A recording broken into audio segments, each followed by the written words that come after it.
terminé. J'ai l'impression que mon cerveau est tout ramolli. Mais pareil, sérieux, ces 4 heures d'examen là, assis sur une chaise, ça m'a plus épuisé que, je sais pas, 4h30 de conduite. Bon, alors, on se retrouve tout à l'heure avec Cédric. Un rendez-vous? Pourquoi faire? Bah, tu te souviens pas? Cédric nous avait dit qu'il essayerait de sortir sa proposition de correction assez rapidement. Ah mais oui, c'est vrai. Avec toutes ces émotions, j'avais presque zappé. Oui, je me suis dit, tant qu'on est encore chaud et avant que tout soit complètement mélangé dans nos têtes... Ouais, c'est clair. Super idée. Au moins, on saura direct où on en est. Exactement. Allez, un café, la correction, et on voit si on a assuré.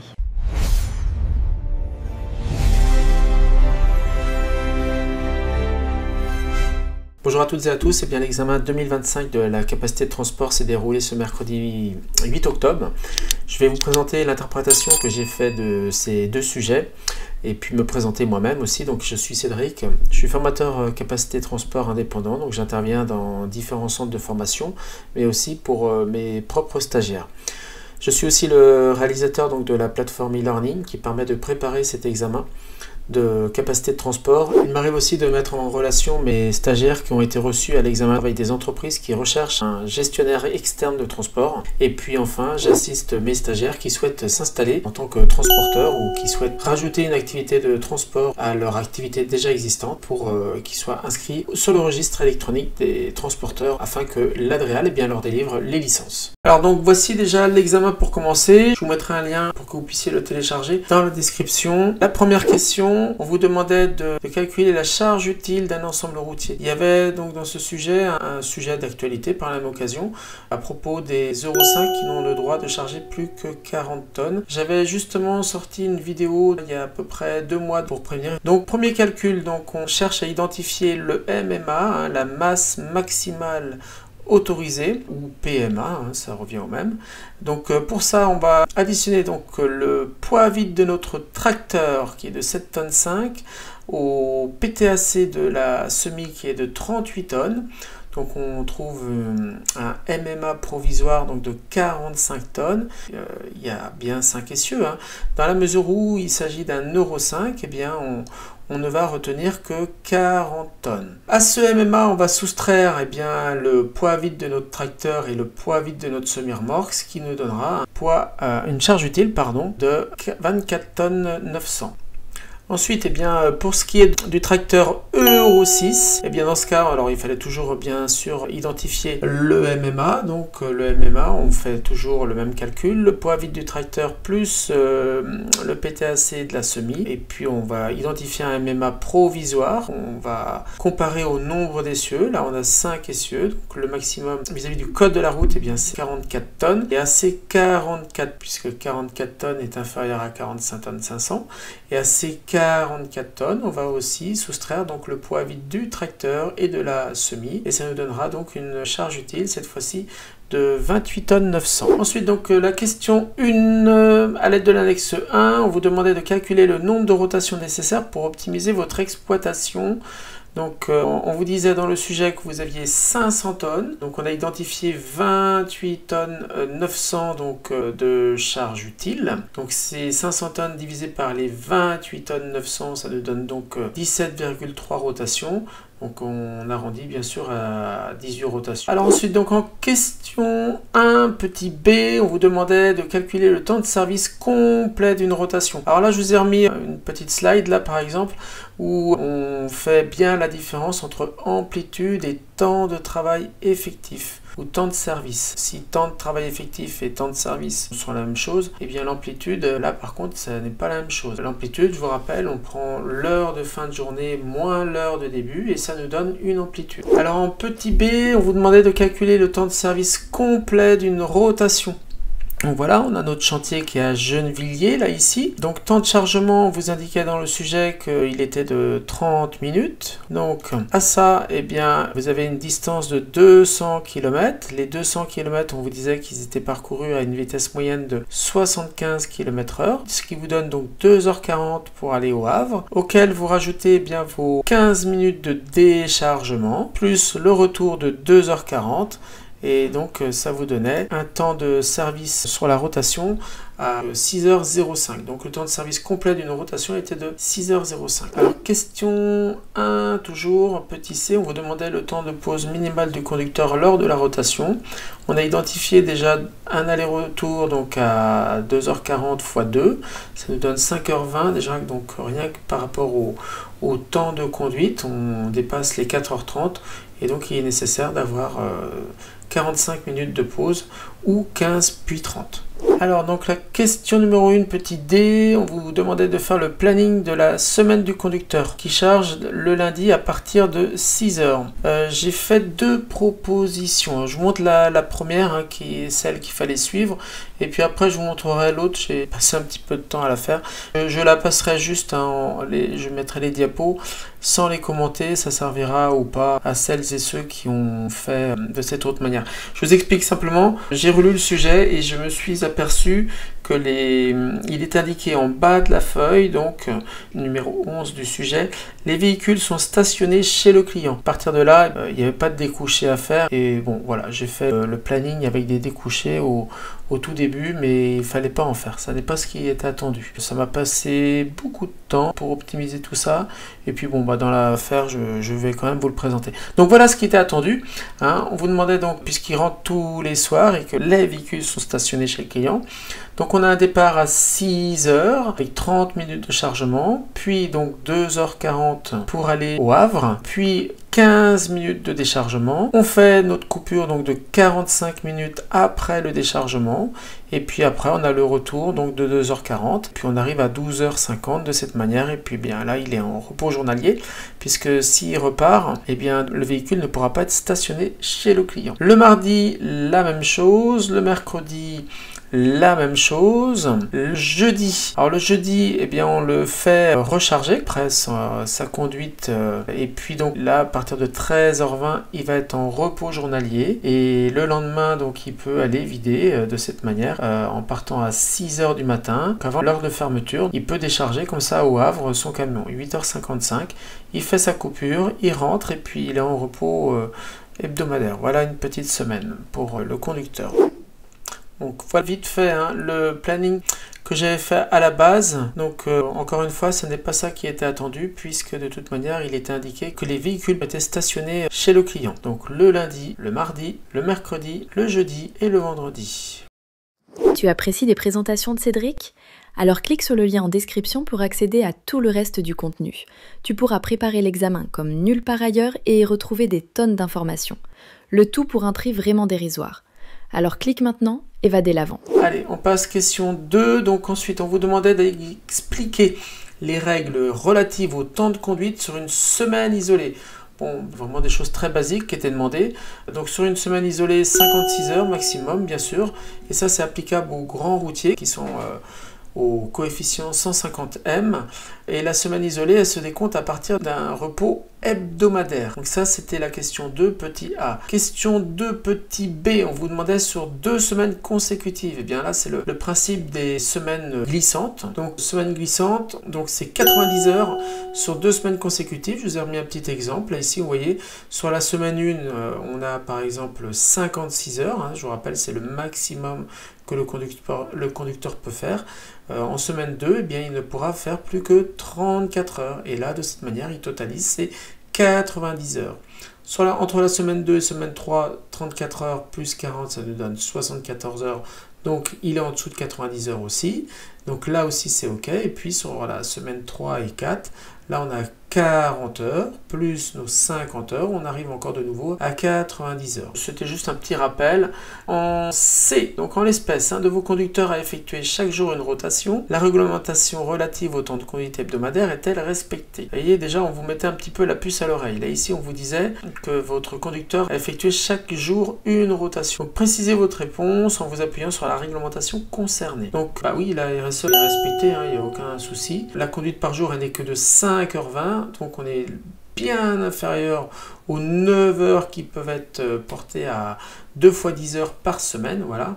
La conduite sur une semaine, eh bien, elle est inférieure à 56 heures aussi, puisqu'il en fait que seulement 26h40. Donc là, il n'y a aucun problème. Alors, question numéro 3, on vous demandait, à l'aide de la méthodologie pour le calcul des émissions de gaz à effet de serre, figurant en annexe 2, on vous demandait de calculer en tonnes pour le transport des 500 tonnes de gravats en transport routier de marchandises et en fluvial. Bon, bah là, c'est très simple, hein, vous n'avez juste qu'à appliquer le calcul qu'on vous donnait. Donc, les 108 grammes de CO2 par tonne kilométrique fois nos 500 tonnes cette fois-ci, fois 200 km, puisque on a 200 km. Hein. On vous demandait entre Gennevilliers et Le Havre, vous ne demandez pas sur la rotation. Donc on fait le calcul que par les 200 km. Et donc ça nous donnait 10 tonnes 800 de CO2.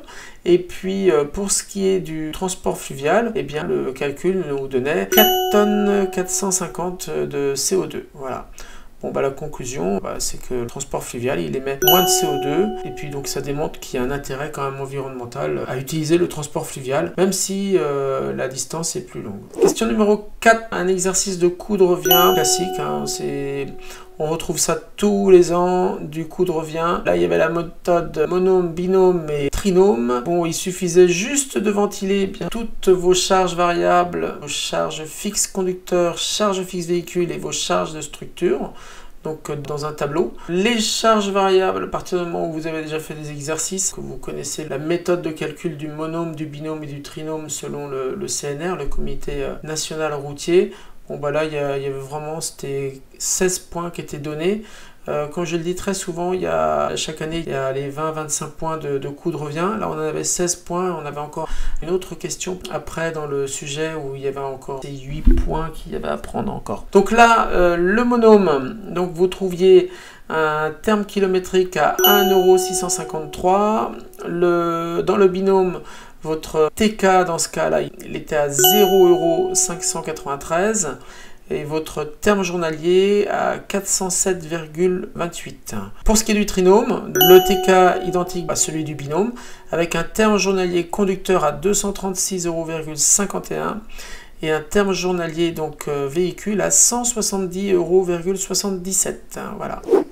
Voici la question numéro 5, c'est bien ce que je disais, on avait 8 points encore à prendre là sur du coût de revient. Quand vous appuyez sur les données suivantes, on vous donnait un terme kilométrique, un terme horaire, un terme journalier, et puis d'autres données, 900 km, 70 km/h et 9 heures de temps de service par jour en moyenne, ainsi que 1 heure pour le chargement et déchargement. On vous demandait de calculer le coût de la prestation. Alors, le calcul, eh bien, il fallait déjà identifier le temps qu'il allait être nécessaire. Donc, on vous disait 900 km pour la prestation que vous divisiez par les 70 km/h. Ça vous donnait donc 12,86 heures. Ensuite, le temps de service total, eh bien, c'est 12,86 heures. Il fallait rajouter l'heure de chargement et déchargement. Ça vous donnait 13,86 heures.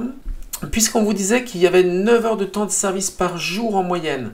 Donc les 13,86 heures, ça vous donnait donc 1,54 jours, un jour et demi, grosso modo.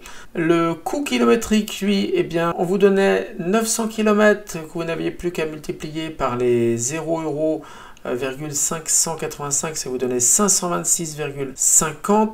Le coût du temps de service, eh bien, on a identifié les 13,86 heures tout à l'heure que l'on multiplie par nos 28,11 €, ça nous donne 389,60 €. Et le coût journalier, eh bien, on a identifié un jour et demi fois 211,72 € de terme journalier. Et donc, dans ce cas-là, ça nous donne 326,04 €. Les 2 jours, eh bien, les 1,54 jours, on pouvait aussi considérer que ça allait être 2 jours.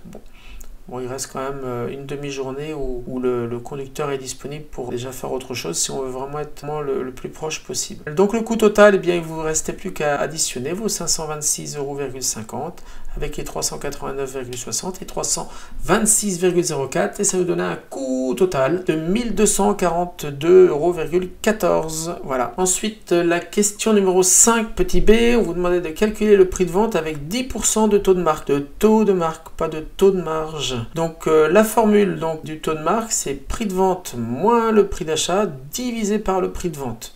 et que l'on multiplie par 100. Donc à partir de là, de cette formule-là, dans la mesure où on connaissait donc notre coût total, hein, qui est notre coût d'achat, il fallait retourner la formule à l'envers et reprendre nos 1242,14 € qu'on a identifié dans la question précédente. Donc on allait diviser par nos 0,90 et ça nous donnait de cette manière-là un résultat, donc 1380,15 €. Voilà. En petit c, donc on vous demandait de calculer le seuil de rentabilité en kilomètres et en chiffre d'affaires. Voilà, donc des choses encore, des questions classiques qu'on retrouve ce qu'on est en formation et puis qu'on retrouve dans beaucoup d'études de cas, hein, dans les annales des années précédentes. Donc la formule, donc il en existe plusieurs, hein, je donne celle-ci parce que c'est la plus simple. Donc les charges fixes conducteurs plus les charges fixes véhicules plus les charges de structure divisé par le chiffre d'affaires moins les charges variables. Bon bah là c'est très simple, hein. Vous voyez, j'ai conservé là ici en mémoire donc tout ce qu'on avait déjà identifié au préalable. Donc on a nos 326,04 € donc de charges fixes conducteurs, plus nos 389,60 € de coût de temps de service, que l'on divise par notre chiffre d'affaires qui est de 1380,15 € qu'on vient d'identifier juste au préalable dans le petit b, et moins nos charges variables donc qui sont établies à 526,50 €. Voilà. Donc ça nous donne un coefficient. Ce coefficient, eh bien, on le multiplie par notre chiffre d'affaires et on sait que notre seuil de rentabilité, eh bien, il sera atteint à partir de 1156,44 € et ce même coefficient on peut le multiplier par nos kilomètres et là dans ce cas là on saura que notre seuil de rentabilité sera atteint à partir du 754e kilomètre. Voilà. En petit d, on vous disait le client Gravax vous propose 1400 € pour réaliser cette prestation, acceptez-vous sa proposition tarifaire? Il fallait justifier la réponse. Si on part sur 1,54 jours, que la prestation va se faire en 1,54 jours, on peut avoir déjà la même réponse que si on part sur 2 jours. Donc là, on a un coût de revient établi à 1242,14 €. Notre proposition du client, elle est de 1400 €. Donc nos 1400 moins les 1242,14 €, ça nous donne une marge à 157,86 €. Divisé par ce que nous donne le client Gravax, ça nous donne donc un taux de marge cette fois-ci à 11,27%. Et dans ce cas-là, oui, on va accepter la proposition. Si par contre, on était parti sur 2 jours et non pas 1,54 jours comme ce que nous avions au tout début, hein, quand on a répondu à la question petit a, eh bien la réponse n'aurait plus été la même. Question numéro 6, encore une question classique, hein, là 4 points, c'est de citer les conditions d'accès à la profession de transporteur public. C'est vraiment du classique, ça revient presque tous les ans. Il fallait donc bien sûr citer la capacité professionnelle, la capacité financière, l'honorabilité et puis la condition d'établissement. En 7, on vous demandait les limites maximales du temps de service pour un conducteur grand routier, donc 150 m. Donc par jour, eh bien c'est 12 heures. Si c'est la nuit, c'est plus que 10 heures. Le maximum sur une semaine isolée, c'est 56 heures. Et sur 3 mois, ça va être 689 heures. Et justement, eh bien, nos 53 heures multipliées par nos 13 semaines, on arrive à nos 689 heures. Je vous rappelle au passage, la notion de quadrimestre existe dans le transport, mais il faut un accord pour pouvoir l'appliquer dans les entreprises. Question numéro 8, vous demandez d'indiquer la durée maximale de période d'essai pour un CDI suivant les catégories des futurs nouveaux salariés. Donc pour les ouvriers et personnels de conduite, alors là, vous voyez, hein, j'ai mis un petit extrait là du texte de Légifrance. C'est 1 mois pour le personnel de conduite et pour le reste du personnel ouvrier, c'est... Et puis donc pour ce qui est des ingénieurs et cadres, c'est 4 mois qui peuvent être renouvelables. Eh bien, toujours pas convaincu? Alors regarde la correction du deuxième problème. Et n'oublie pas, Cédric peut aussi te mettre en relation avec ses stagiaires si tu as tout de suite besoin d'un gestionnaire externe de transport. On arrive déjà au problème numéro 2, donc question 1. Alors encore une question classique hein, qu'on retrouve quasiment systématiquement dans tous les examens. Question 1, en cas d'acquisition de malaxeur, combien de copies conformes l'entreprise va-t-elle devoir posséder au total? Donc on sait qu'elle a déjà 15 tracteurs pour l'activité des bennes TP. Et elle envisage d'en racheter 4, donc 4 malaxeurs cette fois-ci, pardon. pardon. Bon, bah, les 15 plus les 4, ça va te faire 19 véhicules, donc il faudra avoir 19 copies conformes. Voilà, tout simplement. Petit B de la question 1 du problème numéro 2, donc c'est une question qui vient quasiment systématiquement après la question petit a. Hein. Donc on vous demandait le montant de la capacité financière exigible pour la totalité du parc. Donc on a identifié, on a à présent donc 19 véhicules, donc pour le premier véhicule il faudra 9 000 € et pour les 18 véhicules suivants il faudra 18 fois 5 000 €, ça nous donnera donc un total de 99 000 €. Et ces 99 000 €, on va les constater qu'on les a bel et bien dans nos capitaux propres, ce qui justement était la question suivante. Donc on vous demandait, en vous référant à l'annexe 5, la société TransTP a-t-elle la capacité financière exigée pour avoir ces 4 véhicules supplémentaires? Ben, la réponse c'était oui, puisqu'on voit bien les capitaux propres sont à 462 190 €. Donc tout est ok pour la capacité financière exigée. En question 1, petit D, vous demandez quel est le titre d'exploitation obligatoire autorisant l'activité de transport routier. Donc bah, c'est la licence communautaire si on est en plus de 3,5 tonnes ou intérieur si on est en moins de 3,5 tonnes. Voilà. Qui est-ce qui la délivre? Bah, c'est l'Adréal, bien sûr. Et donc ses caractéristiques, eh bien, c'est qu'elle a une durée de validité de maximum 10 ans, elle est renouvelable, elle est incessible, j'en profite encore pour le dire, les licences ne se louent pas. Par contre, on peut très bien prendre un gestionnaire externe de transport qui sera titulaire de la capacité pour ensuite que notre entreprise se voit délivrer les licences communautaires. Si vous avez des questions, vous pouvez m'appeler au numéro qui est affiché et puis je me ferai une joie de vous donner davantage de renseignements à ce sujet-là. Donc elles sont nominatives, donc ces licences sont bien établies au nom de l'entreprise et puis il y a un original qui reste au siège de l'entreprise et les copies conformes, quant à elles, eh bien, elles doivent être dans les véhicules. Et enfin, donc petit E, on vous demandait ce que risque la société TransTP si elle n'a plus de copies conformes depuis 1 an. Eh bien, elle risque le retrait de la licence communautaire par le préfet de région. Elle risque l'interdiction d'exercer l'activité de transport routier. Elle risque aussi la radiation du registre des transporteurs routiers. Alors, il y avait encore une petite question, le petit F dans cette question 1. Donc, les infractions en lien avec l'exercice de la profession peuvent donner lieu à 2 types de sanctions. On vous demandait de les citer. Donc, il y a les sanctions administratives d'une part. Hein, ça va être des retraits ou des suspensions de la licence, des immobilisations de véhicules, une suspension temporaire de l'activité, des retraits de copies conformes, et puis les sanctions pénales, eh bien, qui peuvent être de 15 000 € d'amende et qui peuvent aller jusqu'à 1 an d'emprisonnement aussi pour le dirigeant. En question 2, on vous demandait de faire un tableau d'amortissement. Bon, très simple, hein, on en fait toujours en cours, et puis vous retrouvez tout ça bien sûr sur la plateforme e-learning. Donc le véhicule, on vous dit qu'il est acheté à 88 704 €, donc là il était donné hors taxe. S'il n'avait pas été donné hors taxe, il aurait fallu diviser bien sûr le prix par 1,20. Donc il est mis en service le 25 mars 2025.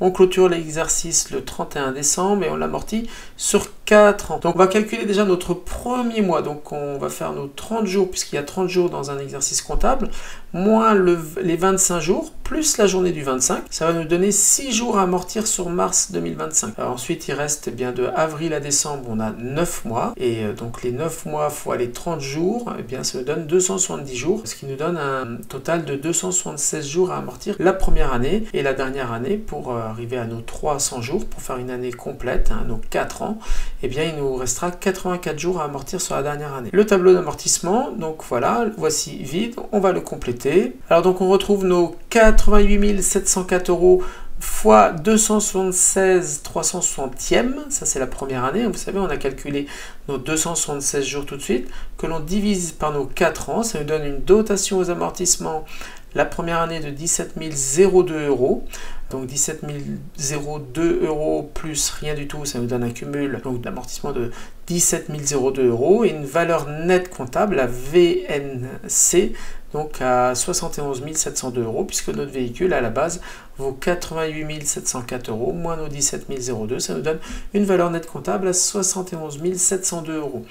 L'année 2018, 2019 et 2020, eh bien, on divise notre véhicule par 4 et donc chaque année on va reporter 22 176 € de dotation aux amortissements. Et puis sur la dernière année, on va prendre toujours nos 88 704 € fois nos 84 jours, là, 360e, donc 84 360e, divisé par nos 4 ans. Et donc ça va vous donner une dotation aux amortissements de 5 174 €.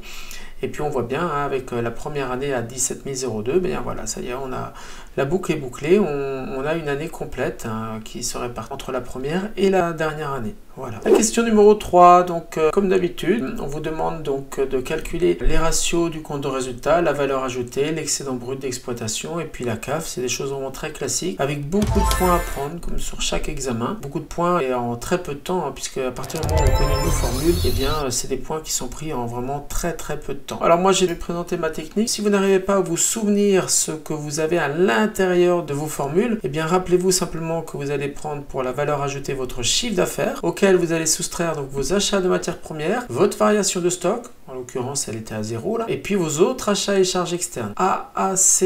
Donc ça nous donne une valeur ajoutée à 727 344 € pour l'année N, et pour l'année N-1, ça vous donne une VA à 763 742 €. Donc après, eh bien vous n'avez plus qu'à diviser cette valeur ajoutée par le chiffre d'affaires que vous multipliez par 100, et ça vous donne donc un ratio à 55,79% et 56,16%. Donc comment est-ce qu'on peut commenter ce ratio? Il faut juste dire que la norme dans le transport, eh bien, on considère que la VA doit être au-dessus de 50% et que dans ce cas-là, elle est considérée comme bonne. On constate aussi qu'on a une baisse de 0,37%. Voilà. Pour ce qui est de la valeur ajoutée. Pour l'excédent brut d'exploitation, donc nos petites accolades, eh bien cette fois-ci les descendent jusqu'à nos charges sociales. Ça nous donne cette fois-ci un excédent brut d'exploitation à 322 242 € pour l'année N et puis 382 137 € pour l'année N-1. On a un excédent brut d'exploitation qui va être à 25% pour la première année et puis 28,1% pour l'année N-1. Pour ce qui est de la CAF, alors la CAF c'est très souvent le feu d'artifice. Donc la CAF, il y a deux manières de la calculer. Donc je présente celle-ci parce que c'est là encore la plus simple. Donc on va partir du résultat net. Alors on vous demandait de rappeler la formule, voilà, je vous l'ai mise ici. Et ensuite donc quand vous l'appliquez, eh bien résultat net, ben, c'est quoi? C'est votre bénéfice. Donc là vous aviez 236 453 € auquel vous rajoutiez vos dotations aux amortissements et provisions, votre valeur comptable des éléments cédés, vos dotations exceptionnelles aux amortissements et provisions, et vous allez retirer les reprises sur amortissement et provisions, vos produits de cession d'immobilisation et vos reprises sur provision. Donc en quelque sorte, c'est tout ce qui n'est pas décaissable. Voilà, c'est tout ce qui est du vent. Donc ça, c'est des choses qu'on voit dans les leçons sur la plateforme e-learning. Donc ça vous donne que 271 419 € pour l'année N et puis 172 384 € pour l'année N-1. Question numéro 4. En vous appuyant sur les annexes 5 et 6, il fallait rappeler la formule des indicateurs pour ce qui est du délai paiement fournisseur et du délai de règlement client. Donc voici les formules. Dette fournisseur divisé par achat de marchandises plus AACE, autres achats et charges externes, que vous multipliez par 1,2 puisque les achats de marchandises et les autres achats de charges externes, on les retrouve dans le compte de résultat. Or, le compte de résultat, eh bien, il est toujours en hors taxe alors que le bilan, lui, est en TTC. Voilà la raison pour laquelle on multiplie le tout par 1,2. Ça vous donne un coefficient que vous multipliez par 360 et ça vous donne votre nombre de jours de délai fournisseur. Pour ce qui est du délai client, eh bien, on va faire la formule qui est sa petite sœur. Donc, on va rapprocher bien sûr nos créances clients à ce qui a créé nos créances clients, c'est-à-dire notre chiffre d'affaires. Et donc là encore, notre chiffre d'affaires dans la mesure où il vient du compte de résultat, bien sûr on le multiplie par 1,2 pour pouvoir comparer des choses qui sont comparables. Voilà. Ça vous donnait donc, alors voilà, je vous ai remis donc le bilan et le compte de résultat. Et ça vous donnait donc les valeurs suivantes. Donc pour ce qui est de l'année N en délai fournisseur, on était à 67 jours, alors que sur l'année N-1, on était à 66 jours. Et pour ce qui est des délais clients, on est sur l'année N à 57 jours contre 66 jours sur l'année N-1. Voilà. En petit b, on vous demande, après avoir rappelé la réglementation en vigueur, analyser le délai de règlement. Et il vous suffit juste de constater, hein, voilà, on a identifié tout de suite qu'on avait des délais à 57 jours pour l'année N et 66 jours pour l'année N-1. Et il suffit juste de commenter ce que vous trouvez. Donc les délais sont trop longs puisque le délai de paiement dans le transport c'est 30 jours, c'est fixé à 30 jours. Le petit c, on vous demande qu'est-ce qu'on pourrait faire pour améliorer notre trésorerie. Il y a plusieurs choses, hein. On peut facturer le plus tôt possible pour faire valoir justement cette règle du paiement à 30 jours. Fin de mois, on peut faire des relances clients, on peut proposer un escompte aussi pour stimuler les clients pour qu'ils nous payent plus tôt. On peut mettre en place de l'affacturage et puis on peut aussi renégocier nos délais fournisseurs tout en respectant bien sûr les délais légaux pour faire en sorte d'avoir un BFR qui soit moins important. Voilà. Si on ne peut pas faire rentrer l'argent, parce que là la question c'était qu'est-ce qu'on peut faire pour améliorer la trésorerie. Donc si on ne peut pas faire rentrer l'argent plus vite, eh bien on peut peut-être allonger nous-mêmes nos règlements fournisseurs. En question 5, donc encore une question banale, j'ai envie de dire.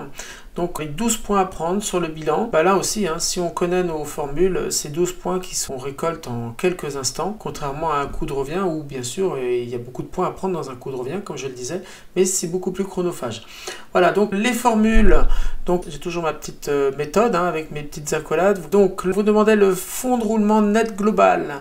Vous demandez déjà de rappeler la formule. Donc ce sont les capitaux propres auxquels on rajoute nos provisions pour risques et charges et nos dettes financières qui sont rien d'autre que nos emprunts auprès d'établissements de crédit. Donc ça nous donnait 462 190 € pour l'année N auquel on ajoute nos 18 000 de provisions pour risques et charges et nos 370 000 € d'emprunts auprès des établissements de crédit auxquels on va soustraire nos 7 502 € de concours bancaires. Ça c'est le petit piège qui revient très souvent. On a des concours bancaires avec un petit 1 ou un petit astérix, donc il faut bien penser à les enlever puisque je vous rappelle, les concours bancaires ne sont pas des prêts bancaires. Le banquier peut très bien décider de fermer le découvert ou les concours bancaires, c'est la même chose, c'est pas des concours de cartes. Et puis vous allez retirer votre actif immobilisé.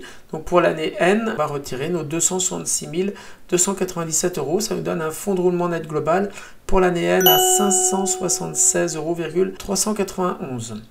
Sur l'année N-1, on était à 828 202 € pour notre fonds de roulement net global et là on n'avait pas nos fameux concours bancaires. Alors ensuite, on vous demandait de rappeler la formule du besoin en fonds de roulement. Alors, besoin en fonds de roulement, donc on va faire l'actif circulant moins les disponibilités, puisque la disponibilité, ça n'est pas un besoin, bien sûr.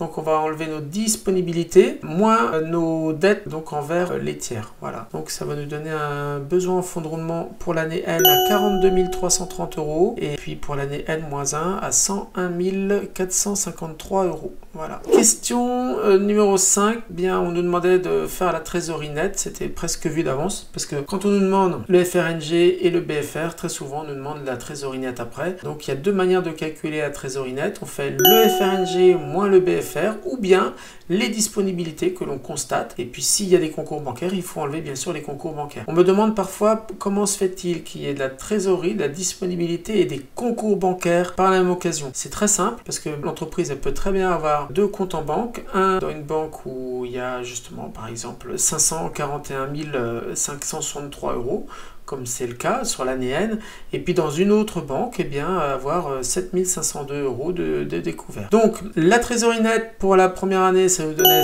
534 061 €, et pour l'année N-1, ça nous donnait 727 349 €. Et c'est bien pratique cette question, puisqu'on peut contrôler si on ne s'est pas trompé à la fois ni sur notre FRNG, ni sur notre BFR, et ni sur notre trésorerie nette, puisque même la trésorerie nette, on peut la vérifier dans la mesure où il y a deux façons de la calculer.